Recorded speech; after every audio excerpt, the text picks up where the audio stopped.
Part 3, going over kind of more in depth about why I choose the markets I choose and what questions I ask before I go.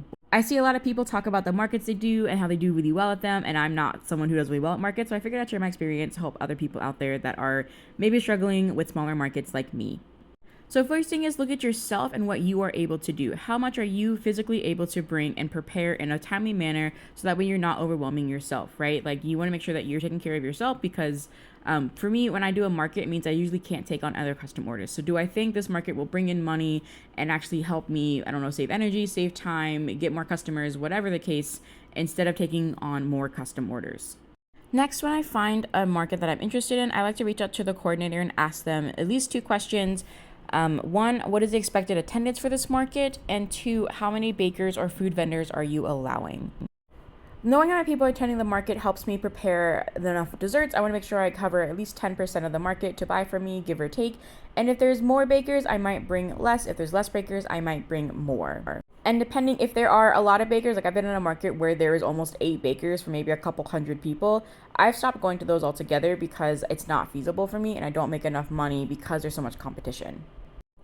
Next, think about how much time do you estimate this market is going to take from you.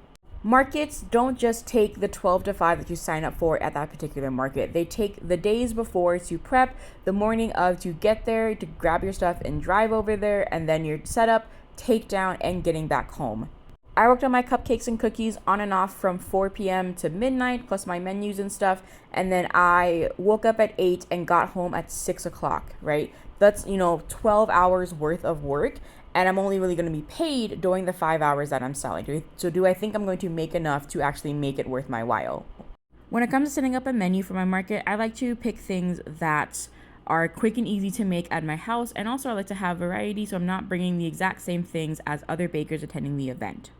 My cookies, I can portion out into dough balls, a month in advance and leave them in my freezer and then just bake what I need on the day or day before, which means my cookies are a really great option to me to bring. Also, my cookies have a higher profit margin and I sell them much quicker and better than I sell my cupcakes. So to me, cookies are always a go. When it comes to cupcakes, they need to be really tall, really glamorous, and really Instagrammable to get people to look at them. And even then, I get a lot of comments on how pretty they are, but really people don't really buy them. So they're kind of a waste for me, but I still bring them because I want my business to be known for my cake. Lastly, ask yourself what you're going to do with all of this excess. Most people say flash sales, but flash sales for me never works. So any excess usually comes home and goes to my work friends the next morning. Honestly, this could be a multi-part series about what to bring to a market and why. So if you have any questions, link them in the comments below, and I'll either answer your question in text or make it a video.